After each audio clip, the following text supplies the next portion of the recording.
Welcome back, family. This is Ray Collazo, and you're watching and listening to the Found in Translation Bone by Life Simulcast. Thank you so much for joining us on this segment of the show.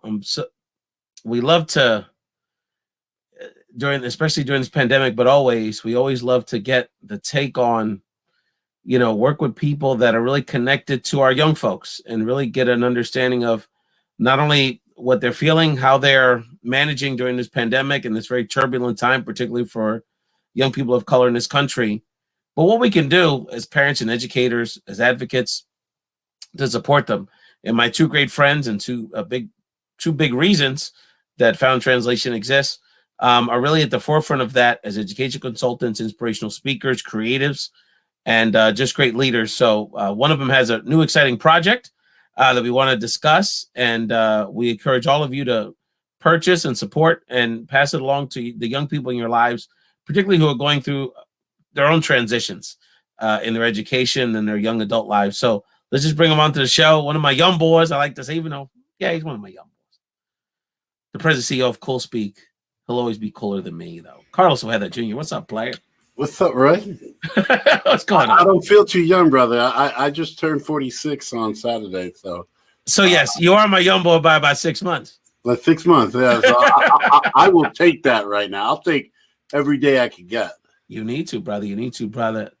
Carlos, why don't you do the honors? Because, we definitely, in this segment of the show, want to talk a little. I want to get your take on because you actually into the street, talking to young people every day, encouraging them, inspiring them, opening their eyes to the possibilities about what's going on with our young folks. But as part of not only your advocacy reach, but your business, you have a colleague, a business partner, and a very special member of our community that you wanted to bring to the table today for a new exciting project that he has. Yes, this is he's a brother from another mother. I knew this individual before I met him. I saw him on Def Poetry Jam. I laughed at people. I was like, when the first time I met this individual, I was in my pajamas eating ice cream at midnight because I was watching the Poetry Jam, and he was unbelievably fascinating and mind-blowing. And then when I got the chance to meet him, it was it. He is an award-winning teacher and an absolute bomb street poet, just drops it. And we challenged him. We said, look, the work you're doing is great, but there is a significant need in our young people to help them write, to use writing, to put pencil to paper, to use that writing to leverage success, greater than just writing something amazing, but something that gets you something back. Writing scholarship essays, which is it's in this new day and age with social media and the shorthand of texting and Instagramming and TikToking, that's a lost art, but it's still something that is unbelievably necessary. But we challenged Joaquin to write a book about it to help our young people, especially our young people of color, how to write award-winning essays. And I'll tell you, Ray, he knocked it out of the ballpark. He wrote this book, and it is utterly amazing. It's been selling like hotcakes this month. We officially released it this month, even though it's been done, but the pandemic put everything on pause, and we finally decided to let it go. And it's been absolutely spectacular, the response. We've been doing a lot of free online programming and free live sessions, and Joaquin has been absolutely killing it. Dollars for Scholars will help young people write award-winning essays. Well, Lin-Manuel wrote it best in his opus, In the Heights, I Wrote My Way Out. So let's bring Joaquin Zihuatanejo to the table. Joaquin, what's up, brother? Hey, Ray, how you doing, brother? I'm doing really good, man. Thank you so much for having me. It's an honor to be here with you. Oh, it's always an honor to have you.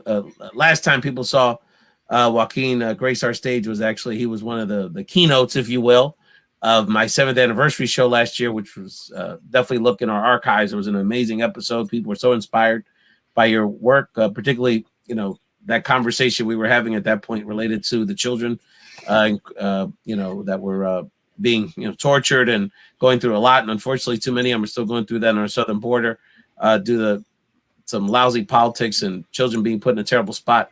But fast forward, Joaquin, you've always been in the game supporting our young people as Carlos said, an award-winning, globally recognized spoken word poet. So we definitely want to get to your new project, and maybe we'll get a chance to talk a little hoops at the end of the show. Before we get to that, Carlos, I wanted to start this conversation with you because, you know, our children are on month 14, 15 of this pandemic. Obviously, the end, we're closer to the end than the beginning, which is fortunate. But our children have had this additional layer of challenges over this year plus, and just wanted to get your take, Carlos, as the president CEO of CoolSpeak, an incredible motivational speaker and someone who has passion for engaging young people. You're talking to them every day, brother. What are they going through? What do we need to know about what's the experience of being a young person in this country right now, and how we can be supportive of them at this time? Challenging is not the word.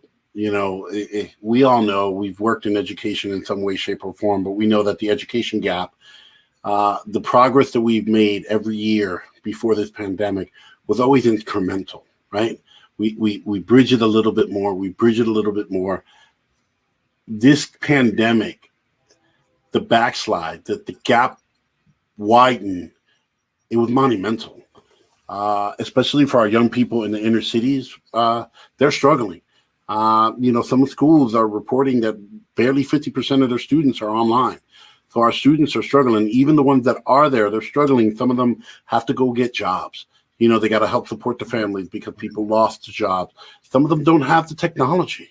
You know, schools have done a phenomenal job of trying to outfit, you know, young people with the equipment, but some of them don't. And then even if they have the equipment, they don't have internet or access to that. So how do you resolve that? There's so many issues with our young people.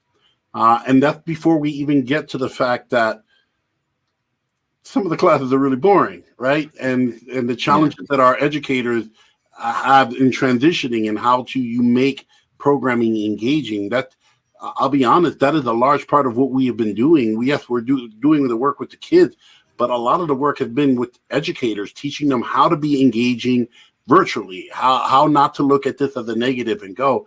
But our students have struggled. And there have been some beautiful lights, beautiful moments of young people coming together, doing amazing things. But by and large, it has been probably the most monumental setback for our education gap, for our people, our young students of color, that they have faced. As far as I've been alive, it is the most monumental setback for them. And it has been a challenge.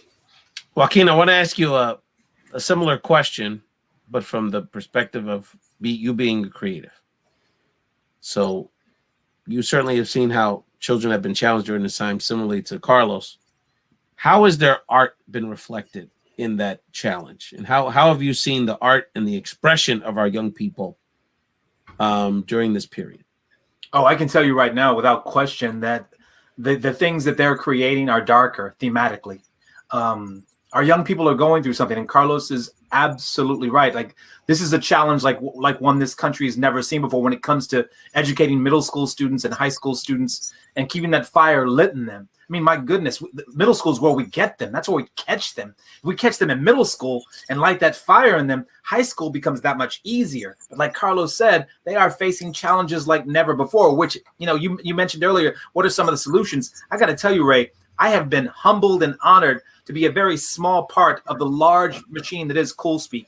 Because this guy right next to me, Carlos Ojeda Jr. and his partner, Ernesto Mejia, they've been creating innovative ways to use virtual teaching to reach multiple classrooms, multiple students, multiple campuses. And the teachers that we're meeting with virtually, the things that we're able to do with them, we're getting responses like, we didn't know it could be like this. We didn't know we could make the students laugh. We didn't know we could light a fire in the students. Thank you for helping us. So I just want to say thank you to Chu, my main man, for letting me be a part of what I think is a really beautiful solution in CoolSpeak. Well, you know what, Joaquin, you just set me up for my follow-up. So Carlos, so give us an example or two of how you're doing that. Because look, we got teachers watching this right now, you know, and we got parents thinking about, how am I going to keep my kid engaged this summer?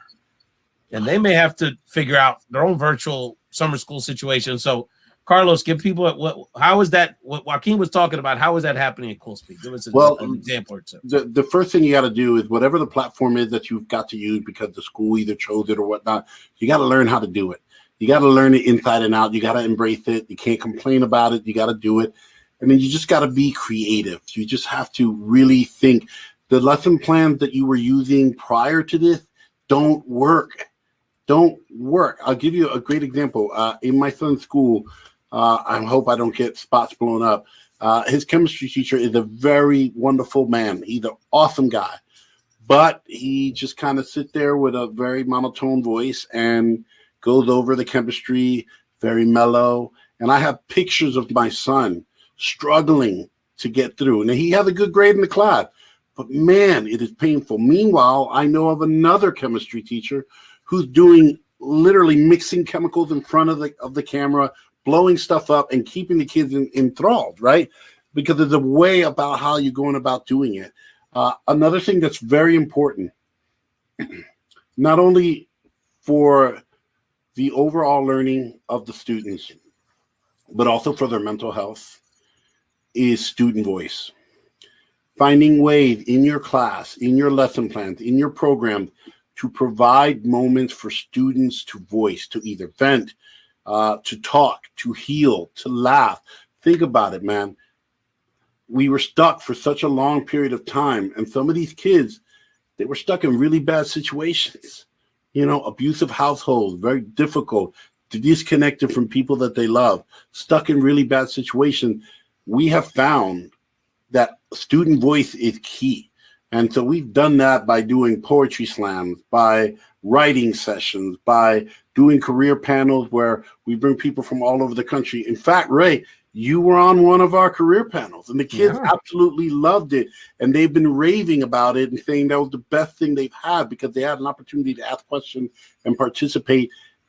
You have to create in innovative ways for them to be able to speak, create safe spaces, but also create brave spaces, because it's not just a pandemic. You've got social justice issues. You think that this collective trauma is just for the adults. The kids are feeling it. My dinner table is constantly talking about what's going on in the streets, the police abuse, all the things that are happening, the politics, the election. They see it. They see all of it. Yeah. My daughter is 7 years old. And at dinner, she said, I'm happy that the police officer is going to jail for what he did to that man. She's 7 years old, man. Too innocent, but it's there. It's everywhere. My 9-year-old asked me the other day when the Chauvin verdict came down, he goes, are all white people racist? And I'm sitting here like, how do we even get into that answer? You know what I mean? That's loaded. Joaquin and Carlos, I want to play a clip for you to play on that point. And I want y'all to comment on this clip. This brother's name is Luis Suave Gonzalez. For you podcast files out there, this man is the voice of the hottest podcast on the internet, the Suave podcast, which chronicles his journey as a 17-year-old that was convicted of murder and sentenced to life in prison as a juvenile. And through his journey, he was actually able to get out in his 50s and is now one of the nation's foremost advocates on juvenile justice reform. He had a very interesting relationship as a journalist with journalist Maria Hinojosa as a source and as someone that kept in touch with him. And so that was the backdrop of this conversation that was recently on Bubba Live. But he said this brief clip that I want y'all to comment on. I want people to know that we are more than our worst mistake. And if you don't have no compassion, then you don't have a right to be in the business of talking to people, period. And I found in Maria's friendship what I didn't find in the school system, what I didn't find in my household or in my community, which was compassion and empathy. Joaquin, talk to me, brother. Look, I'm gonna tell you right now, like real talk, right? Like the power of writing with young people, the power of writing for anybody. I wrote something this week, just days ago, on the life and death of Adam Toledo, and in that essay, I wrote about a moment in my life when I was at the park with my boys, and something jumped off, and we all spread because one of my homies shot a gun in the air and then handed Manny the gun, and we took off running. And then Manny handed me the gun, and I'm running down an alley with a loaded gun in my hand with a white police officer right behind me, right? And had that police officer killed me, like my partner would have fell in love with someone else. My daughters wouldn't look a little like me. I wouldn't have written the things that I've written. I wouldn't have touched the students, taught the students that I'd been able to taught. I wouldn't have met this amazing man, Carlos Ojeda Jr. I wouldn't have met Ray. I wouldn't have the life that I lived. And like that thing, that piece of compassion that I wrote, it's gone out into the world, has been shared like 8,000 times. Like this is the power that he's talking about, empathy, the power of connection, the power of humanity. And I think if we can get our young people to realize that through their voice, through their words, they can share that humanity and they can use it to grow and they can use it to learn and they can use it to create. Well, this is my mission, Ray. This is why I'm here. Yeah. And he said the word, Ray, empathy. That's the one thing that we feel strongly is missing in our police, in our politics, and definitively in our schools. And people have a hard time understanding what that is. And I'm like, it is so simple. Like I like cookies with milk, right? Look, chocolate chip cookies and milk are everything to me. If I'm having a bad day, all right, some people come home and they drink beer and wine. I need warm chocolate chip cookies and milk. My son makes them when he's in trouble. So he's emotionally intelligent enough to make it for me. Now, I love him, and I'm a dunker. Now, my son, he likes to eat cookies with water, and that is disgusting. And he likes to dip it, right? He eats it. That's nasty. And then he drinks, right? It's disgusting. I don't understand it. And that's what people say. People use not understanding, right, in order to justify and rationalize hate and avoid empathy. But here's the thing. I think that's disgusting, but I don't need to understand in order to love him. I don't need to understand in order to respect his wishes. And if I really sit here and think, if he feels the same way about cookies with water as I do with cookies with milk, then we're cool. So every time I get my cookies with milk, bro, I make sure I get a nice cold glass of water and cookies for him. And that's what empathy is. And that's definitively missing in a lot of the things that we're doing in education, and teachers not understanding why their students are doing it, or people watching the news and not understanding why it's wrong to have little brown boys and girls in jail, why it's wrong for African American men to be gunned down, why it's wrong for this Asian hate that's going on, why it's wrong to treat women the way that women are being treated. It's that empathy. Because if it's not you, then, I don't feel it. And what my man said was on the money. And what Joaquin said is on point. We've got to learn how to be empathetic together. We need to be allies, right? I'm not black, but you know what? What happened to George Floyd wasn't right. So I'm going to be an ally to my black brothers and sisters. Right. What happened to those Asian women in Atlanta? I'm not Asian, but that's not right. And I got to be an ally for them. What happens with the hashtag Me Too? I'm not a woman, but I got to be an ally for my lady. And by talking to my young men, my sons, and telling them, this is how you treat, respect, and all of these things. What happens, we have to build alliances all the way around with our white brothers and sisters, our Asian brothers and sisters, all of them together, so that we can stomp out some of these things that are breaking and ripping at the very fabric of our country and our society. Absolutely. So Joaquin, with your new book, Dollars for Scholars, you stretch out of your comfort zone. Oh yeah, globally recognized poet, spoken word artist. I mean, to say that is even kind of understating it. I mean, you're a performer, and so talented in that area, and you choose to write a book that's nonfiction and self-help oriented. So tell us about the journey of Dollars for Scholars. I can tell you right now that a lot of times people will come, like I started a nonprofit in Dallas called Dallas Youth Poets. But before I started it, I had a lot of adults coming up to me who were very capable, saying to me, you should do this nonprofit for youth poets in Dallas. And I would always think to myself, well, you're a very capable adult too. Why don't you do it? You're challenging me. But then a student came up to me and challenged me. Why don't you make a youth poetry program in Dallas? And when a student asks me, I got to do it. I got to give. Look, Carlos Ojeda Jr., Chew, he works with a lot of great people. And I'm going to be perfectly honest with you. It was a program in Philly. A program in Philly reached out to Chew and said, hey, we loved having Joaquin here. He was talking with our students about scholarships. But when he left, I wish there was a resource they could have held in their hands. When he left, a book so they have a piece of him there when he's not there. And when I heard that from these amazing students in Philly, who remind me a lot of the students I came up with, that I would run with, not hard, just challenged, just underserved, beautiful, powerful, young students who just need a chance. Just give them a chance. Right. Raise the bar for them. When they challenge me, I say, I got to do it. Chew, I got to do it. And Chew gave me a deadline. He gave me a time frame. He said what he thought would be really good for this book. I said what I thought would be good for it.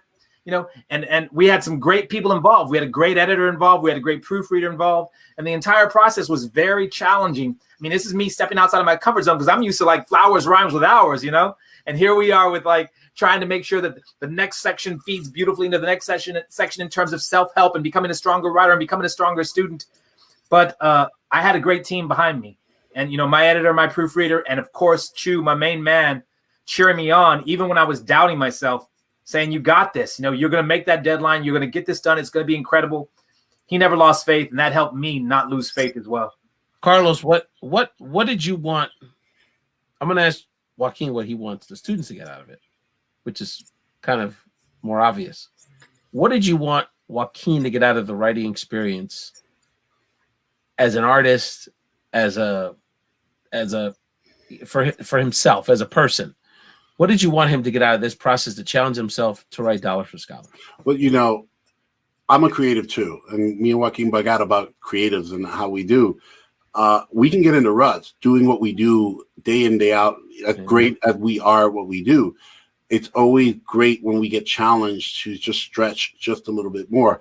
Even this pandemic, Ray, I am blessed to have some of the best youth speakers in the country working for us. Amazing. Ernesto, Lillian, Joaquin, Natty, Tim, Zach, you name it. We got a phenomenal team. My man. This pandemic forced us all way outside our comfort zones, right? Way outside of our comfort zone. And when we took a step out, we found greatness, right? We are now, I can say, we have the best youth motivational speakers and facilitators, face-to-face or virtual. So what I wanted for Joaquin is for him to just find a new way to engage students, a new way to take his creativity and create something amazing. Because I know this man, I know that he's always a teacher, even though he's not technically a teacher, he's still licensed and he can still give homework, and he wants to teach these kids. And I know how it feels when they're writing these things and they're hitting them back up, bro. You got to hear some of the stories. The kids saying, thank you. This helped me. I got my scholarship. This changed my life, and it bringing hope in another way. His poems always did that. But now it's it's just writing and helping them write amazing things. You can give them the fish, or you can teach them how to fish. And he is literally, our hope is to change a whole generation of young people that are writing amazing essays, getting that opportunity to go to school and spreading that out. And I wanted that for him, right? Because it was a pain in the butt. I ain't going front. How many times I had to call him, be like, where we at, bro? We got to keep going. But the end result, right, is an amazing book. And we're hearing so much from educators, teachers, people in programs like Upper Bound and Gear Up, migrant programs going, wow, thank you, thank you, thank you. This is working. We're getting a lot of feedback from Kids King that it's written in a manner that they can understand it, that they can utilize it, right? Because sometimes books can be overwhelming. They can be intimidating. This isn't it. This is very warm and embraces you. My kids are using it. It's a really phenomenal book, but I wanted to challenge them, because in that challenge, you find greatness, right? Mm-hmm. You take a step outside your comfort zone, and what happens? Your comfort zone just got bigger, and the world just got better. Right. That's right. And that's what we wanted for Joaquin, because we knew he had it in him. We had seen him do these workshops already. This is actually born out of just being on the ground working with the students, face to face. And he was like, let's take it a step further. And when you see the joy in his eyes when he just got done working with these amazing scholars, these amazing kids, you just want to find a way to extend that. And he got it done, man. He really did. Joaquin, tell people about Dollars for Scholars what students can benefit from it, and what you want people to get out of this book. You know, when I originally wrote the book, I got to be perfectly honest with you. Like the students I had in mind, that I had in my heart, it was those faces in Philly. You know, it was those faces in Philly talking to me. You know, as I was writing, I could still hear their voices, and I could, you know, and they were challenging me, and they were saying, you know, in my mind, I could hear them saying they need this. They need something to light a fire in them. They need something to help them transition from the very difficult thing that is, you know, the experience of being a high school senior to the even more challenging thing that is the position of being, you know, a first-year college student, whether that's a junior college, whether that's a community college, whether that's a technical school, vocational school, university. I wanted this book to be for every student, to help them in any way they could earn a scholarship. And we know when Chu told me, when we got done with the process, when Chu said to me, hey, remember you spent, you know, before the pandemic hit, you spent 14 days with, you know, multiple schools in Philly, and you did multiple classrooms each day. And over the course of that 14 days, it was over 1,000 kids you got to work with. Well, we found out that we're going to be able to get a book in every one of those scholars' hands. Man, you know, like, life-changing. I shouldn't be saying I cried, but I cried, man, because like those kids are my heart. Like I love every student that we work with CoolSpeak, but like if I'm working with a student from Chicago or Philly or New York, you know, I'm from a big city. I'm a city kid. And like when I work with those students, that's like my heart, you know? So basically, I just want the book Dollars for Scholars to inspire them. I want it to challenge them, and I want it to help them draft, craft, and revise an essay that could change their lives, that could save their lives by getting them into college at little or no cost to their mother, father, abuelo, whoever that might be. And you know, it's amazing how something as seemingly simple as helping someone write a college essay can change their lives. I remember Chris Rock talking about, remember there was years where Chris Rock was on Saturday Night Live and like you barely noticed he was there. And then obviously he ended up being by far the biggest star and most talented comedian in the group, in the troupe. And I remember seeing an interview with him years later saying, well, you know, do you think, you know, he's like, well, to be honest with you, I was the funniest guy, but I never was taught how to write a sketch. So the reason I was a step behind is I never was taught that skill. Not that I wasn't the funniest. I just made up jokes or wrote little one-liners. So just giving people those simple tools is so important. We're talking to Joaquin Zihuatanejo in his new book, Dollars for Scholars, and his colleague, president, CEO, and publisher, Carlos Ojeda Jr. Purchase Dollars for Scholars every week and buy a book and support not only a Latino author, but Latino publishing house, which is really exciting. I want y'all to watch this clip, which refers to Bomba Live 2. When we come back, get your reactions, and we'll wrap up this amazing conversation. Carlos, this is going to hit your heart, dog. All right. We are going to have amazing contributors to the community. We're going to have such amazing talent. And I'm putting it out here now live. I'm calling all of you, all my friends. We're going to do this. So look into my eyes and just say yes. So all of you are watching it. We're going to have some amazing talent. I think to a couple other listeners. I did. I can't. I'm like, listen, right there. I like that. I'm talking to you. Yes, my friends. You all know who you are, my freestyle friends, all my salsa friends. We're going to do this. This is going to be a great collaboration. And I'm excited. I'm excited to actually be able to meet these community leaders and these impactful people that, because so here's the truth, okay? This is the opposite end of the spectrum for me. I hang out with freestyle artists and other artists and entertainers. That's my life. What really brings me passion on the other side of me is meeting all these, you know, amazing community leaders and people who make an impact. And these superheroes is what I call them. That's who I fangirl on. I'll tell you, Carlos, it is a bit surreal to collaborate with one of the legends, Betty D of Sweet Sensation. Betty D not only is a part of the fam now, but it's going to be the primetime host for Bomba Live 2, Saturday, June 12th. And as you saw, is calling out her friends. Let me give you a couple names, Carlos and Joaquin. Tell you this rings a bell in your life. How about Brenda K. Starr, dog? Brenda K. Starr going to be up in there, dog. Come on now. Come on. Daphne Vega from Rent, In the Heights. And by the way, she was the lead singer of Pajama Party back in the days. People sleep on that. Pajama Party, dog. How about one of the A-list actresses of Hollywood, Lisa McDowell, dog, gonna be up in there. K7 The only cat that I know that's cooler than you, Carlos. Is going to be up in there. We're going to have a little something. And of course, Carlos Ojeda's agreed to produce our youth content. We're really excited about that. More announcements to come.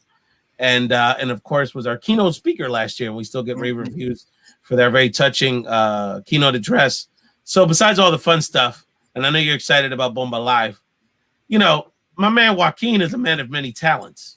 And I just wanted to give him a little love for one of his little side projects, which my wife and my whole family are big fans of. Joaquin, let's show a little something, and then you can talk to me, the people, about this, okay? Let's show people what we're talking about here.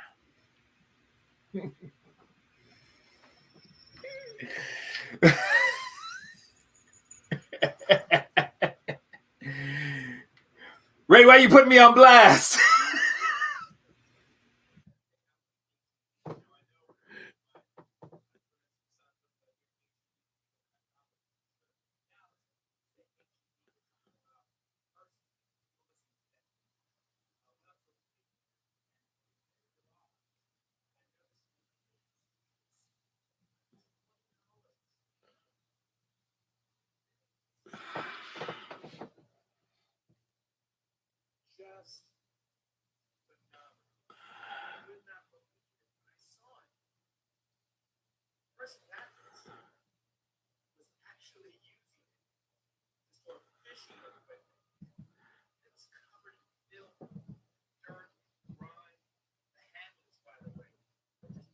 What a crime.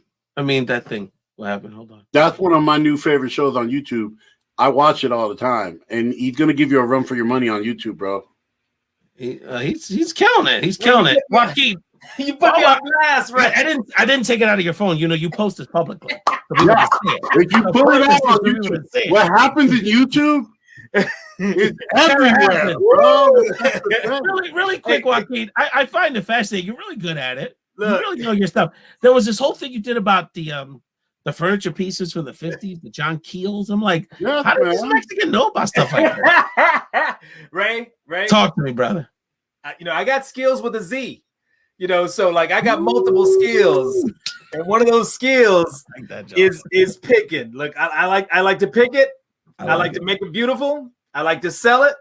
And you know what? I like to make a little bit of money. So it's all good. I'm putting frijoles on the table for my That's the Mexican hustle, dog. That's the Latino hustle. You know what I mean? Like, we've been recycling since day one. You know, we reuse butter, margarine, containers, everything. Yes. I encourage people to watch it. Check out Joaquin Zihuatanejo's YouTube. Yeah, man. Hit the subscribe button. Yeah, no doubt. It's good stuff. Mexican it really is intriguing. We need to just do a pictures. show, brother. You need to come back and we just need to do that. Get all my hustlers, all my people with their side gigs, and just do a pick off. You know what I mean? There we could do an auction. Actually, we could do an auction for charity, probably with all your items there. Just saying, it's not a bad idea. As we wrap up this episode, brothers, just one more word on Dollars for Scholars. Joaquin, why don't we start with you, brother? Just anything else you want to share about the book? Why, and just anything else you want to share with our young people out there and the adults in their lives that are supporting these young people, trying to navigate. I mean, we got people that are trying to figure out what they're going to do with their kids this summer. Are they going to the next? I have my oldest son is going to go to 7th grade. He's never been in a physical building. He's going to have gone through a whole grade with never even being into school. Yeah. So there, a lot of people are thinking ahead. So talk to us about, to our children and our families out there, any final words? And again, any words you want to share about Dollars for Scholars? For me, more than anything, Ray, I hope it's Dollars for Scholars ends up being a light, a light in a dark tunnel, a light in a dark time. I want people to be able to whether it's a student in their room by themselves or whether it's a classroom of students using it as a resource in the classroom once we go back to classroom settings, or even if it's a teacher in their hands using it to try to develop a lesson that can help their students be stronger essay writers. I just want it to be a light and an inspiration and a hope for all. I believe in hope, and I think it's right around the corner. I can see the light, and hopefully this book will help young people get even closer to the light. Yeah. Carlos, what I'm going to do, brother, is I'm gonna take me and Joaquin off camera for a second. I want to give you a moment. I want to give you the floor because I know you care about everybody, brother. You just talked about it. Obviously, we're an allyship. We just did an entire episode with some of our Asian American brothers and sisters. We're dedicating a lot of content on the platform to the autistic community and their loved ones and everyone on the spectrum, and Black Lives Matters at our heart, and that's something we're always going to be a part of. But specifically, Carlos, and we need to do more of this on my platform, is I want you to talk to the young men out there that don't see a lot of role models, that don't see a lot of hope with their steez, you know, that they want to carve out a path. They're not a baller, they're not a rapper. They know that they have another path, but that path is not as obvious to them. So, and now this is even a time where their mental health, and they even have less opportunity to share. And that's one of the things I even deal with, is I don't see people, you know, where we're not having those platforms a lot of times because of the isolation, to just try to build fellowship. So I'm gonna give you the floor, brothers. Talk to them young brothers out there, and even the ones that aren't so young, that are going through it and maybe don't feel that they have an outlet to share. Give them some hope, give them some information, give them your perspective on the hope that Joaquin sees, and I know I see as well. I'm going to tell you that this year has been a challenge for men of color on almost every front. You know, we've been we're endangered, we are threatened, we can't even walk around. I will tell you that my little brown boy, who's not so little anymore, every time he was walking home and it's dark, I get scared. But I can't let that fear override my hope.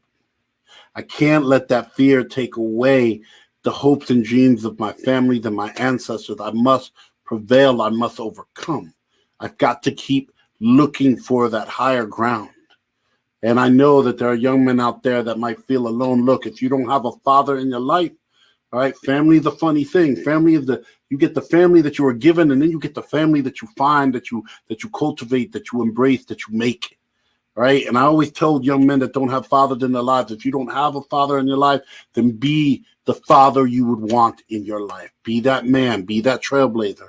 Look for mentors, look for people.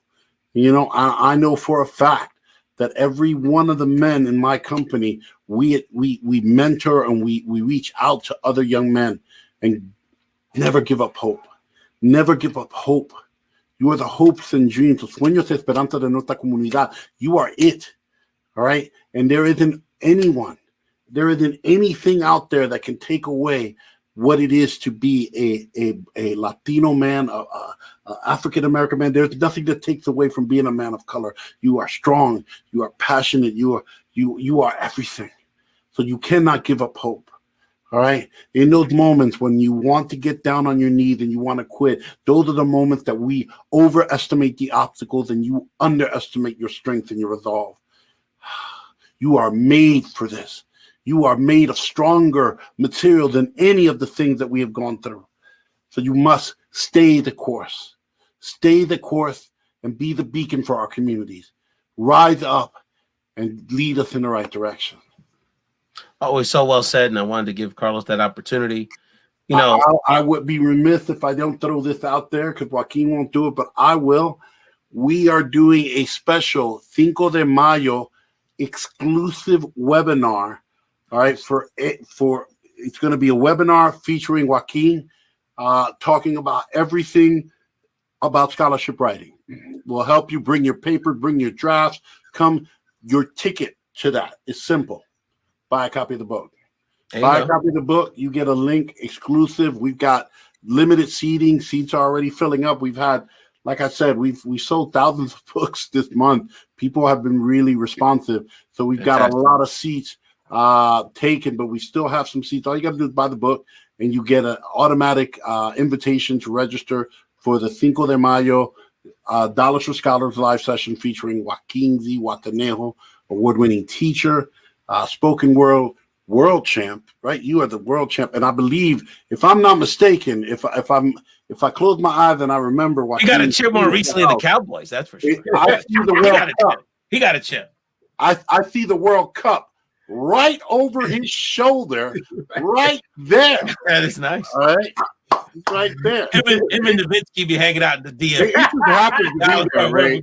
It just happens to be there. It was just, happenstance. Yeah, he's true, brother. He's true, man. It's always great to hang out with you, brothers.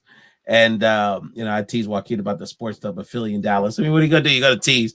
But we got a lot of love for you, brother. And whatever we can do to support you in your endeavors, definitely want to have you guys back. And Carlos, we do need to figure out a way a more formal collaboration. I mean, obviously, we're gonna do this piece in June 12th, Bomba Live 2. Maybe that's the start of something we can have more of a formal collaboration about not only some supporting our great young ideas. people, but some these young brothers out there that, you know, who better than role models like you all and Joaquin. You've seen that impact back in our home community here on the East Coast. So Joaquin Zihuatanejo, author of world-class spoken word poet, artist, and the author of Dollars for Scholars. Buy and support that book anywhere you can buy a book, and support CoolSpeak, not only as a company, but as a publishing house. And of course, the president CEO, my brother for life, Carlos Ojeda Jr. Chew, if you know him from the streets. Thank you all so much for enjoying this episode of Found Translation Bumble Live Simulcast. And a wonderful day.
Good morning, fam. This is Ray Collazo, and it's not a show. It's not a episode. I don't know what it is, but it's about midnight, literally. I should be getting ready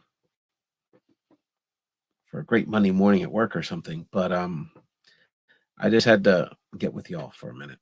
The picture you just saw was of two young women that we lost way too soon and that we all failed. Keishla Rodriguez Ortiz and Andrea Cristina Ruiz Costas died at the hands of men who were loved ones this past several days in Puerto Rico. The only difference really there's no difference in the horrific nature of their deaths. They're both different forms of a Greek tragedy. One was failed by the state, if you will, by the lack of follow-up and care by the judicial system and the criminal justice system in Puerto Rico. And the other by a celebrity, and saying his name and discussing him much doesn't really make much sense. This is really about the memory and the lives of Keishla and Andrea. But even more tragically than the fact that all of these people had so much, to live for, including Keishla with a young baby on the way. But that in the case of Keishla, the wife of her lover and of her, apparently, by all accounts, her murderer, it seems, allegedly, I'll say, just to be safe, was an accomplice in this. So for whatever reason, in that case, 4 lives were ruined directly.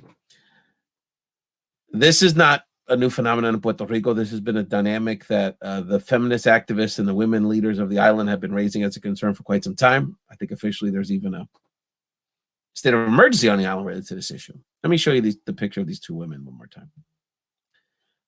When I see this picture, I don't know these women. And hopefully, as time goes on, we'll get to know more of who they were. But I like a picture says 1,000 words.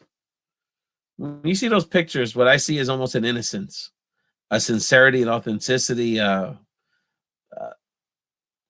It's clear they're just 2 women just trying to live their lives.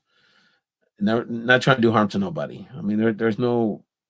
I mean, you just see innocent. That's the word that comes to mind. And certainly, we all failed those 2 women. Our society, whether as men as people in Puerto Rico, our community, our larger community, you know, on some level, the American judicial justice system, because last time I did change part of the United States. So, you know, there's a lot of blame to go around. But the reality is that, you know, we all have to make a commitment today, when you're probably seeing this Monday morning or Monday, to address it. It's not just a problem that women have to address. It's not just a problem people in Puerto Rico have to address. It's not just a problem of our education system or of parenting or of our judicial system or of, you know, our religious communities. It's all of our responsibilities to do something about this. And I particularly call on the men of our community. Donde lo que sea, si viven en Puerto Rico, parte de la diáspora que se salieron a la isla en los últimos años, un neoyorquino como yo. We all have to take our part in making it very clear that there's nothing acceptable about this sort of behavior in our community as men. And I think that, you know, I wonder sometimes why I do all this podcasting stuff at odd hours and, you know, for what, right?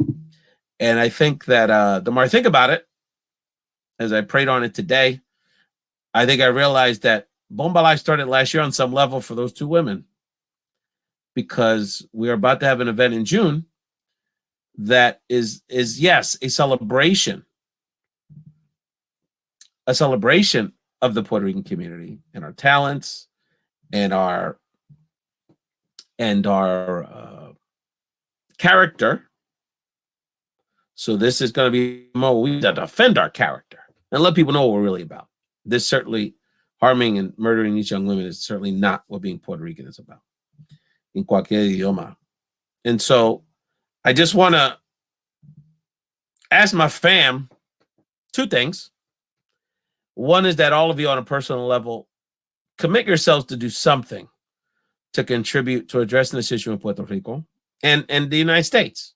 You know, one of my frequent contributors and indeed the co-executive producer of Bomba Live, Christina Vega, has developed her own local organization, in her case in Philadelphia, particularly to address, you know, Latinos, primarily Puerto Rican women. They're dealing with the same thing here with their, you know, mostly with men that are loved ones in their life, many of which are Puerto Rican as well.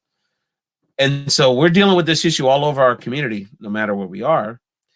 And so I'm calling on all y'all to do something. Donate to an organization like Christina's, contribute to one of the organizations doing good work in Puerto Rico. We're going to be announcing very soon the organization we're going to be dedicating our charitable effort during Bomba Live 2, June 12th, for one of the organizations in Puerto Rico that's on the front lines of doing this work and advocating for the rights and the lives, literally the lives of our women. How sad that he's have to say that.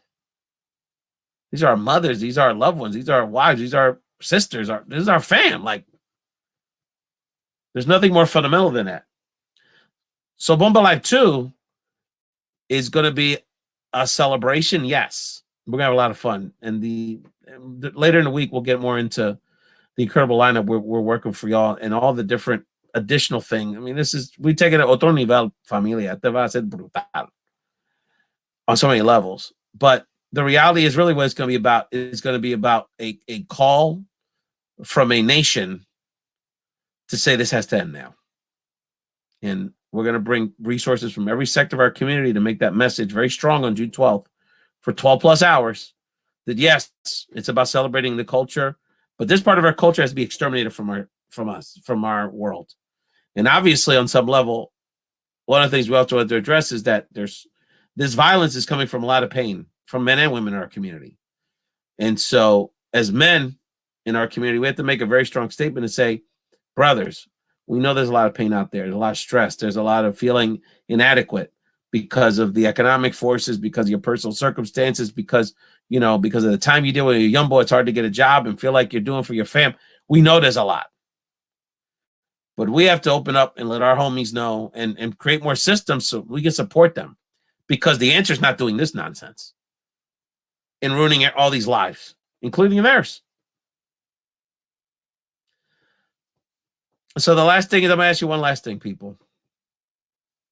and this is particularly for my friends that were watching this, like people that know me for real, for real. I know everybody watches this, no one knows me, but I'm talking about my peoples, and y'all know who you are. I want to say I don't ask for much, but I guess I do sometimes. I'm always asking you to watch the show. I know most of the times you don't. You're busy. Handmaid's Tale, it's hard to compete. I understand. You know, your Knicks are hot. You know, there's a lot. Everyone's got lives, and, you know, my little thing is nice, but most times you don't get to see it. Maybe you like it, but hey, Ray does his thing. Ralph does his thing. It's cool. Whatever. But I need y'all on this one. I need you. And I'm going to be asking you every day. This ain't going to be the last time. June 12th, I need y'all to support this. There's going to be an opportunity for, through tickets, a VIP experience we're going to announce for small dollar donations. All that is going to go to these organizations helping women that are crucially in need of these services right now on the island and here. And I'm going to need y'all help. I'm going to need y'all promoting it. There's all kind of volunteer stuff to put this together. It's going to be, I mean, we're in a television studio this time, people. You know, I mean, there's miracles we're pulling off here. So I'm going to need y'all help. Now, I'm going to keep asking. So, you know, find it in your heart for a little bit of time or a little bit of money to contribute to this cause, because the work Christina Vega is doing, Love Shouldn't Hurt, the work that, again, we're going to be announcing the official organization in Puerto Rico that they're doing way before these incidents happened to Keishla and Andrea. There's been too many Keishla and Andreas in Puerto Rico and throughout our community. Y'all, we all need to step up for these women right now. And this is one vehicle, one humble vehicle, one day, but could really make a very powerful statement, because we're going to have not only entertainers, a lot of people that we all admire because of their talents, but people that are very substantive, that we're really going to have a true meeting here of our community. So I need y'all help. And I'm going to keep asking. So don't feel like once you turn this off, it's over. I'm going to make you feel bad if you don't help on this one. I don't ask for much. You watch, you don't watch, I know you're busy. But on this one, I need y'all. I need all of y'all. And our community needs all of y'all. And you know what, more so, la memoria de estas mujeres merecen mucho más. They deserve our best. And they deserve June 12th to be a true celebration of their lives, their sacrifice, and in the same way that George Floyd's life, unfortunately, as his dear daughter said to Joe Biden, is going to change the world, we cannot have Keishla and Andrea's lives be lost in vain. I'm going to end this with a video I just literally found on Instagram like 20 minutes ago before I started airing. I'm going to mess up her name. I believe her name is Itxa, Itxa. Only a Puerto Rican could figure out a 4-letter name that's that's impossible to pronounce. I kid. But my point is, if I mess up Ixta's name, I apologize. Itxa. Check her out on Instagram. I'm going to leave it with her, because her spirit, her passion, I mean, it looks like she literally just ran into a music studio a few hours ago and did this, de corazón. And what she's singing about is saying women have to speak up for the women that are here have to speak up for the women that we've lost. So I'm going to leave it, finish this out with Itxa. Continue to follow what we're doing here, fam, on Bomba Live. Like I said, I don't ask y'all for much, but I need y'all on this. And we need to do this together. Let's hear from Itxa and have a great week.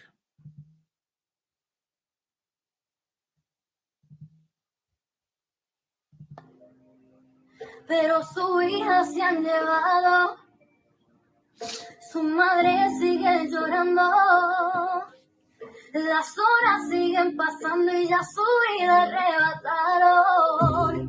¿Cómo se puede ser tan indiferente que no entienden que no matan ya frente a la gente? Yo exijo justicia, no es que soy demente, siempre estaré presente y lucharé contra toda corriente. Ser mujer no debe ser una condena. Ya estoy harta de ocultar todas mis penas. Que no es la falda ni el pantalón. La culpa es de un cabrón y el Estado no busca solución. Ni una más ni una menos. Si mañana soy yo, mami, papi, lo quiero. Luchen por mí, por todas las que se fueron alto a la violencia. Exijo estado de emergencia. Si tenía falda dicen ser mi culpa. Si caminaba por la calle no soy tan astuta. Porque no pueden ver que soy una mujer que viva y libre en este mundo quiere ser. Hablo por la ausente, por las que están presentes.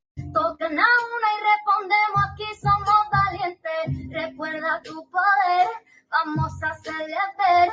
Matan a una y todas juntas nos dejamos ver. Nadie sabe qué ha pasado, pero su hija se han llevado. Su madre sigue llorando. Las horas siguen pasando y ya su vida es